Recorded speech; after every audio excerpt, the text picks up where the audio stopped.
SIP कडे बघताना लोकांचा दृष्टिकोनच चुकीचा आहे.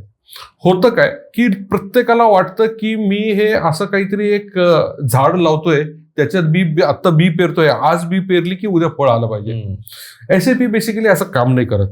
लोक काय करतात, आज आहे ना स्मार्टफोनचा दुनिया आहे. स्मार्टफोनच्या जगामध्ये सगळ्यांना इन्स्टंट गोष्टी लागतात पाहिजे लगेच. अगदी बरोबर, तुम्ही शब्द पकडला. सगळ्यांना इन्स्टंट लागतात, सगळ्यांना फास्ट पाहिजे. आणि 5-5 वर्ष लोकांना असं वाटतं की खूप काळ आहे आणि 5 वर्ष आपण थांबू शकत नाही, आणि लोकांना ज्यावेळेस रिझल्ट दिसत नाहीत त्यावेळेस लोक त्यातनं बाहेर पडतात. आणि ह्याचंच एक कारण आहे लोक SIP मधनं बाहेर पडण्याचं. आणि सायमल्टेनियसली जर तुम्ही बघितलं तर इक्विटी मार्केट पण काय आहे, इक्विटी मार्केट हे बेसिकली तुमचं पेशन्स टेस्ट करतं. इक्विटी मार्केटचं एकच म्हणणं आहे, माझ्या बॅड टाइम मध्ये तुम्ही माझ्याबरोबर राहिलात ना, तर तुमच्या बॅड टाइम मध्ये मी तुमच्याबरोबर राहणार आहे. बरोबर आहे. पण हे लोकांना अजूनपर्यंत कळलेलं नाहीये.